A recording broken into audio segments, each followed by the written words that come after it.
একটা বুট কেনার পয়সা আমার জোগাড় হতো না। যাই হোক, যে কোনো হোক বাবা একটা জোগাড় করে দিত। ড্রেসিং রুম নেই, জল নেই, কিছু নেই, আমরা ইডেনে ড্রেস করতাম, ইডেনের ওই জলে স্নান করতাম। বুট প্রথম পরি মাধ্যমিকের পরে, এবং খেলা স্টার্ট করি মাধ্যমিকের পর থেকে আমি খেলা স্টার্ট করি। মানে বুট পরার 10 বছরের মধ্যে ইস্টবেঙ্গল আমার মনে আছে, মুসা ডগলাস ছিল এগেনস্টে, এবং টালিগঞ্জ ইস্টবেঙ্গল ম্যাচ যেটা 3-3 ম্যাচটা ড্র হয়েছিল। যেহেতু 2010 সালে ক্যাপ্টেন ছিলাম, 3টে ট্রফি আমার হাত দিয়ে উঠেছিল, কলকাতা লিগ, ফেড কাপ এবং মোহামেডান একটা কাপ করেছিল, জুবিলি কাপ। নমস্কার, আমি রজত শুভ্র মুখোটি, SSCN-এ আপনাদের স্বাগত। আরও একবার আপনাদের সামনে নিয়ে এলাম ফিরে দেখা কলকাতা লিগ। শ্রমিক দে আজকে আমাদের সঙ্গে। শ্রমিক, আজকে আমাদের এই অনুষ্ঠানে তোমাকে স্বাগত। কলকাতা লিগ নিয়ে আমাদের এই বিশেষ অনুষ্ঠান। কলকাতা লিগ বলতে তোমার কাছে কোন আবেগ ধরা পড়ে, কি মনে করে কলকাতা লিগ মানে? What means to you Kolkata league? প্রথমত নমস্কার সবাইকে। দেখো, কলকাতা লিগ আমার কাছে একটা স্বপ্নের মতন ছিল, কারণ শুধু প্রিমিয়ার না, এটা তলার ডিভিশন থেকে শুরু করে 5th ডিভিশন থেকে শুরু করে কিন্তু কলকাতা লিগ নামটা আজকে আমি হয়তো প্রথমে আমি ইস্টবেঙ্গল খেলিনি, নিচের টিমগুলোতে খেলে এসেছি। আমি উত্তরপাড়া স্পোর্টিং ছিলাম, ওইটা একটা কলকাতা লিগ ছিল, ওখানে একটা চ্যালেঞ্জ ছিল, একটা যেন আবেগ জড়িয়ে থাকতো।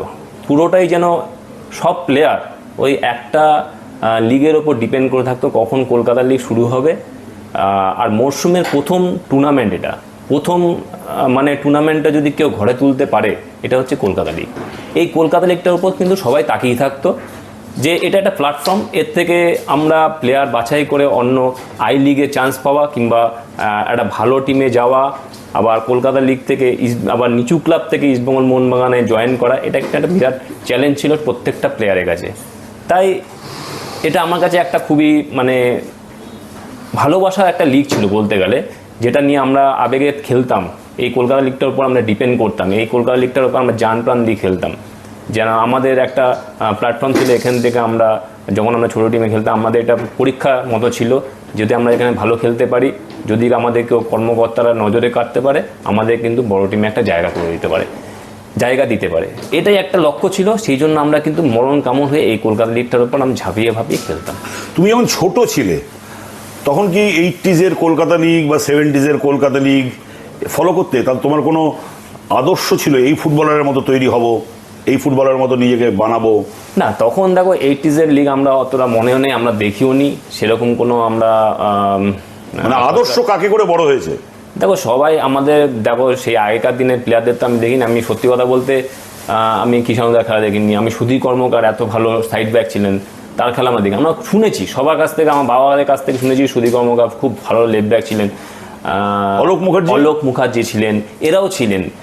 তারপরে কৃষ্ণেন্দু রায় ছিল রাইট ব্যাকে, এরা অনেকে ছিলেন, আমরা শুনেছি, কিন্তু আমরা পুরোপুরি খেলা দেখি। আমরা দেখেছি 2003-04 থেকে যারা খেলে এসেছে, যেমন দীপক মণ্ডল, মহেশ গেল খেলে গেছে, তারপরে বাইচুং ভুটিয়া, ব্যারেটো, এরা যখন খেলেছে আমরা কিন্তু জয়েন করি 2000 যখন নিচুর টিম থেকে খেলি 2002 থেকে শুরু করে। এবার যখন ইস্টবেঙ্গলে সই করি 2005-এ, তখন কিন্তু আমরা ভালো ভালো অনেক প্লেয়ার পেয়েছি, যেমন দেবজিৎ ঘোষ ছিলেন, অ্যালভিটো তো আছেই, তারপর নবীন নেতাও, আমরা সব একসাথে রুম শেয়ার করতাম, এই যে আমরা খেলতাম। তবে আমরা সবাই একটা বন্ডিং টিম ছিল, এবং যাদের খেলা আগে দেখেছি, যেমন আমাদের স্ট্রাইকার আমি বলি অসীম বিশ্বাস ছিল, দীপেন্দু বিশ্বাস ছিল, এদের খেলা কিন্তু আমরা দেখে এসেছি, এবং পরবর্তীকালে আমি পেয়েছি তাদেরকে, কিন্তু তাদের শেষ কেরিয়ারটা তাদের পেয়েছি, আমার শুরুটা পেয়েছি। একটা কথা বলো তো, যে কলকাতা লিগ, এই যে তুমি একটা ছোট টিম থেকে খেলে তোমার যেভাবে 1 পাস করে 2, 2, 2, 3 যেভাবে হয়, তুমি যেমনটা বললে, কলকাতা লিগ একটা বড় ক্লাবে খেলা মানে একটা আলটিমেটলি তুমি HS দিলে টাইপস। তোমার এই জার্নিটায় এটা কতটা, এর মধ্যে কতটা চড়াই উতরাই আছে, যে কিভাবে তুমি একবার ইস্টবেঙ্গলে চান্স পেলে, নাকি এটা দীর্ঘ পরীক্ষার মধ্যে দিয়ে এলে? ইস্টবেঙ্গলে যখন প্রথম ঢুকলে তখন তার ফিলিংসটা কিরকম ছিল? দেখো, এই গল্প করতে গেলে প্রায় দিন কাবার হয়ে যাবে, তাও আমি যতটা বলি খুবই কষ্টের মধ্যে দিয়ে গেছে, কারণ আমাদের মধ্যবিত্ত ফ্যামিলি, সেরকমভাবে হয়তো একটা বুট কেনার পয়সা আমার জোগাড় হতো না। যাই হোক, যে কোনো হোক বাবা একটা জোগাড় করে দিত, এবং আমি কিন্তু শুরু করেছিলাম পাড়ার মাঠে যেরকম খেলে, খালি পায়ে যেরকম খেলে সেরকমভাবে শুরু করেছিলাম। সব বাঙালির যেটা বাঙালিরা এখনও খেলে থাকে এবং আগেও সেটা করেছে, সেটা আমি শুরু করেছিলাম। এবং তারপরে আমার এক জ্যাঠতো দাদা ছিলেন, তিনি কলকাতা ক্লাবের সাথে ওতপ্রোতভাবে জড়িত ছিল। সে তখন আমাকে বলেছিল যে তুই কি খেলতে চাস? আমি বললাম হ্যাঁ তখন আমি মোটামুটি একটা কট্টর সমর্থক ছিলাম ইস্ট বেঙ্গলের, এবং খেলা দেখতে যেতাম, গ্যালারিতে যেতাম, মাঠে যেতাম, প্র্যাকটিস দেখতাম, আবার এসে তখনও ওইভাবে আমি যে চিন্তা করিনি যে আমি এত দূর পর্যন্ত যেতে পারবো। যাই হোক, ওই দাদা এসে বলো তুই খেলবি, তাহলে আমি বললাম হ্যাঁ খেলবো। তখন আমি প্র্যাকটিসে আমাকে ব্যবস্থা করলো উত্তরপাড়া নেতাজি ব্রিগেড, সেখান থেকে আমার হাতে করি, এবং সেখানে আমি প্রথম জয়েন করি, এবং তখনই আমার প্রথম বুট পায়ে পড়া, আমার জার্নি। তার পরের বছর আমি কলকাতা লিগে উত্তরপাড়া স্পোর্টিং বলে একটা ছিল 3rd ডিভিশন টিম, সেখানে আমি জয়েন করি, এবং তখন থেকে আমার কিন্তু ওই যে কলকাতা মাঠে বাইরে আউটসাইডে যে মাঠগুলো কেমন হয়, ওই কদমাক্ত মাঠ, হাঁটু পর্যন্ত কাদা, এবং ড্রেসিং রুম নেই, জল নেই, কিছু নেই, আমরা ইডেনে ড্রেস করতাম, ইডেনের ওই জলে স্নান করতাম। আমি কিন্তু তখন থেকেই ওই স্বাদ পেতে থাকি, এবং যত দিন যায় তত কিন্তু আমার মধ্যে একটা ইন্টারেস্ট জাগায়, যেহেতু আমি দেখছি খেলা। আমার মধ্যে তখন থেকে একটা স্বপ্ন ছিল যে এরা যদি ইস্টবেঙ্গল মোহনবাগান খেলতে পারে, আমি কেন পারবো না, তাহলে আমি কেন পারবো না, হয় নট। সেটাই আমার মধ্যে একটা জেদ চেপেছিল। সেই থেকে আমার মনে হয়তো একটা আর্থিক একটা প্রবলেম ছিলই, সেটা বাবাকে অনেক রাজি করিয়ে বুট একটা জোগাড় করে কোনো রকমভাবে প্র্যাকটিসে যেতাম, ছেঁড়া বুট হয়ে হোক যাই হোক যে কোনোভাবে যেতাম। সেই থেকে জেদ জন্মালো যে ওরা যদি পারে আমি কেন পারবো না, সেটা আমার জেদ জন্মালো, এবং আমি কিন্তু সেইভাবে নিজেকে প্রস্তুত শুরু করলাম, এবং দিনের পর দিন খাটতে লাগলাম। এবং তখন আমি সবথেকে বড় কথা, আমি একটা ছোটো ঘটনা বলে রাখি, আমি কিন্তু খেলা শুরু করি মাধ্যমিকের পরে। এটা কিন্তু অনেকে বিশ্বাস করবে না, অনেকে ভাববে ছোটোবেলা থেকে খেলা শুরু করেছি। আমি কিন্তু বুট প্রথম পড়ি মাধ্যমিকের পরে, এবং খেলা স্টার্ট করি মাধ্যমিকের পর থেকে আমি খেলা স্টার্ট করি। তোমার মাধ্যমিক কত সালে? 97-এ। আর তুমি ইস্ট বেঙ্গলে খেলছো 2005-এ। তার আগে আমি ছোট ক্লাবগুলো প্র্যাকটিস করেছি, তার আগে ছোট ক্লাব খেলেছি। বুট পড়ার 10 বছরের মধ্যে ইস্ট বেঙ্গল এটা কিন্তু আনএক্সপেক্টেড, অনেকে কিন্তু বিশ্বাস করে না, কিন্তু আমি এখনো জোর গলায় বলি আমি কিন্তু মাধ্যমিকের পরে আমি প্রথম বুট পড়া শুরু করি এবং খেলা শুরু করি। এবার ইস্ট বেঙ্গলে প্রথম যখন সিলেক্টেড হলে, যেই ক্লাবের তুমি অন্ধভক্ত ছিলে, সেই ক্লাবে তুমি নাম লেখালে, এটা কত বড় একটা, দেখো এটা সবার কাছে একটা স্বপ্ন থাকে। আজকে যারা খেলছে এখনও তাদের কাছে একটা স্বপ্ন থাকে ইস্টবেঙ্গল মোহনবাগান খেলবো। এখন চায় না, কিন্তু আগে কিন্তু আমরা চাইতাম। এখন কিন্তু অনেক ক্লাব হয়ে গেছে, যেহেতু এখন ISL চলে এসেছে, এবং অনেক প্লেয়ার চায় যে আমি ইস্টবেঙ্গল খেলবো না, অত চাপ নিতে পারবো না, বাইরের টিমে খেলবো, এটা অনেকে চায়। কিন্তু আমাদের মধ্যে সেই ইস্টবেঙ্গল মোহনবাগানের জন্য আগে স্বপ্নের মতন ছিল। ওটাই আমার একটা জেদ ছিল, আমি ইস্টবেঙ্গল মোহনবাগান খেলবই। কিন্তু বেশি ইচ্ছা ছিল আমার ইস্টবেঙ্গলটা, যেহেতু আমি অন্ধভক্ত ছিলাম ইস্টবেঙ্গলে আমার পরিবারের সবাই যুক্ত ছিল, ইস্টবেঙ্গলের সাথে ওতপ্রোতভাবে জড়িত ছিল। কিন্তু আমিও সেই জেদটা ছিল ইস্টবেঙ্গলেই খেলবো, ইস্টবেঙ্গলে জার্সি পরেই চাবো। এবং ইস্টবেঙ্গলের জয়েন্টটা আমার কাছে, আমি তখন 2004-এ টালিগঞ্জে মন্টু ঘোষ ছিলেন সেক্রেটারি।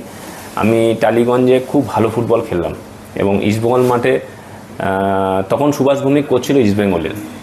আর তখন আমি টালিগঞ্জে যখন খেলি, তখন ইস্টবেঙ্গল মাঠে আমার একটা খেলা ছিল টালিগঞ্জের সাথে, মুসা ছিল এগেনস্টে, আমার মনে আছে মুসা ডগলাস ছিল এগেনস্টে।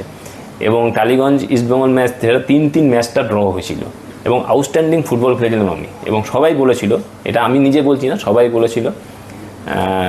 তারপর থেকে সুভাষ ভৌমিক আমাকে ডাইরেক্ট ফোন করেনি, কাউকে দিয়ে ফোন করিয়ে, ইস্টবেঙ্গল কর্তাদের ফোন করিয়ে, যে বলেছে, আমি তখন বাড়িতে ন্যাচারালি বসে আছি, লিগের শেষে বসে আছি, তখন আড্ডা মারছি, তখন হঠাৎ ফোন এসেছে আমার কাছে যে আমি এরকম বলছি, তুমি কি ইস্টবেঙ্গলে খেলতে চাও? আমি তো তখন আমার হাত পা ঠান্ডা হয়ে গেছে, আমি যে ক্লাবের জন্য এত স্বপ্ন দেখতাম, সব কিছু দেখতাম, তখন হ্যাঁ নিশ্চয়ই খেলতে চাই, কেন খেলবো না। তাহলে ঠিক আছে, তুমি তখন নিতুদা ছিলেন, এখনও আছে, তখন বললো ঠিক আছে তুমি এই সময় চলে আসো, সাইন করলে। না, এবার আমি জানতে চাই যে ইস্টবেঙ্গল মোহনবাগান ম্যাচের স্মৃতি কেমন ছিল কলকাতা লিগে? ওটা তো গ্যালারিতে যেয়ে বসে পেতাম। আগে তো আমি সমর্থক ছিলাম, সেটা আমি ইস্টবেঙ্গল মাঠে যুব ভারতে খেলা দেখতে যেতাম। যুবভারতীতে আমার একটা সিট ছিল, আমার যে দাদা বললাম সে দাদা একটা সিট রেখে দিত স্কোরবোর্ডের তলায়, 4 নম্বর গ্যালারি হোক 2 নম্বর গ্যালারিতে হোক, ওই স্কোরবোর্ডের তলায় কিন্তু খেলা দেখতাম, ইস্টবেঙ্গল মোহনবাগান খেলা। তখন থেকেই একটা উত্তেজনা ছিল যে আগে প্লেয়াররা কীভাবে টানেল দিয়ে উঠছে, সেই দর্শক 1 লাখ দর্শক আগে পুরো মাঠটা কানায় কানায় ভর্তি থাকতো, সেটা কিন্তু আমিও কিন্তু সাক্ষী ছিলাম। তুমি স্টেডিয়ামে বসে দেখতে, এবার তুমি সেই টানেল দিয়ে তুমি নামছো। আমি তো পেটের ভিতর কি গুড়গুড় করতো? না, তখন তো নিশ্চয়ই, তখন একটা কিরম হতো, কিন্তু আমার কাছে সত্যি কথা বলছি, ইস্টবেঙ্গল মোহনবাগান খেলাটা আমার কাছে একটা সহজ ম্যাচ ছিল। ছোট টিমের থেকে আমি বড় ম্যাচ আমি খুব ভালো খেলতাম এবং আমার কাছে সবথেকে ইজি ম্যাচ ছিল। এই যে মেমোরেবল ম্যাচ কলকাতা লিগের, দেখো অনেক ম্যাচ আছে এরকম। কলকাতার লিগে আমি যদি বলি, 2010 সালে আমি যখন ক্যাপ্টেন ছিলাম, আমার অধিনায়কত্বে আমরা কিন্তু কলকাতার লিগ জিতেছি এবং মোহনবাগানকে হারিয়ে সেটা আমরা চ্যাম্পিয়ন হয়েছি। এর থেকে বড় আমার কাছে হতে পারে না। আর 2007 সালে কলকাতার লিগে মোহনবাগান এগেনস্টে গোল করেছিলাম, এটাও একটা সবথেকে মেমোরি। আর যেহেতু 2010 সালে ক্যাপ্টেন ছিলাম, 3টে ট্রফি আমার হাত দিয়ে উঠেছিল, কলকাতা লিগ, ফেড কাপ এবং মোহামেডান একটা কাপ করেছিল, জুবিলি কাপ, সেটা আমরা চ্যাম্পিয়ন হয়েছিলাম। আনফর্চুনেটলি আমরা আই লিগে রানার্স হয়েছি, এটা একটা সবথেকে বড় ব্যাপার। কলকাতা লিগকে, লাস্ট প্রশ্ন, কলকাতা লিগকে কিভাবে তুমি বর্ণনা করবে ইন ইওর হোল লাইফ? নিশ্চয়ই আমি দেখো এখন অনেক কন্ট্রোভার্সি হচ্ছে, যেমন এখন কলকাতার লিগটা আমি আগের বছরও খেলা দেখেছি, অনেক ম্যাচ দেখেছি, হয়তো সেইভাবে এখনও সেইভাবে মানে গুরুত্ব দিচ্ছে না, কিন্তু আমাদের সময় কিন্তু এই কলকাতা লিগটা খুবই গুরুত্বপূর্ণ ছিল, কারণ আমাদের কাছে বলছি না, সত্যি আমাদের কাছে প্ল্যাটফর্ম ছিল। এখন হয়ে গেছে একটুখানি খেলতে পারলে কেউ চলে যাচ্ছে বাইরের স্টেটে খেলতে, কেউ চলে যাচ্ছে আইএসএলে ঢুকে যাচ্ছে কেউ, কিন্তু এটাকে আমি বলবো এটা বড় করে দেখানো। আজকে কিন্তু বাঙালিদের কিন্তু প্ল্যাটফর্ম হচ্ছে এই কলকাতা লিগ। আজকে যদি আমি শুনতে পাচ্ছি আজকে 5 জন বাঙালি প্লেয়ার খেলবে, 4 জন বাঙালি খেলবে, কেন? আজকে যদি আমার 11টা ছেলেই যদি বাঙালি ছেলে যদি আজ ভালো খেলবে, তাহলে ফার্স্ট টিমেই থাকবে। 18টা যদি প্লেয়ার থাকে 18টাই খেলবে। এটা একটা কন্ট্রোভার্সি চলছে, যাই হোক কী হবে আমি জানি না। Ultimately you still miss Kolkata league? আমি এখনও মিস করি, সত্যি কথা বলছি, কিন্তু আমি খেলা দেখি। আমি ভালো হোক মন্দ হোক, কোন টিম খারাপ কোন টিম ভালো আমি দেখি না। আমার ছোটো টিমে খেলা কিন্তু খুব ভালো লাগে দেখতে, এবং আমি প্লেয়ারদের আমি মানে দেখি যে কোন প্লেয়ারটা কী খেলছে না খেলছে, সেটা আমি ক্লাবকে গিয়ে বলি যে এদের কিন্তু নেক্সট ইয়ার জন্য প্রস্তাব দেওয়া যেতেই পারে। থ্যাংক ইউ শ্রমিক, থ্যাংক ইউ আমাদের সঙ্গে কথা বলার জন্য।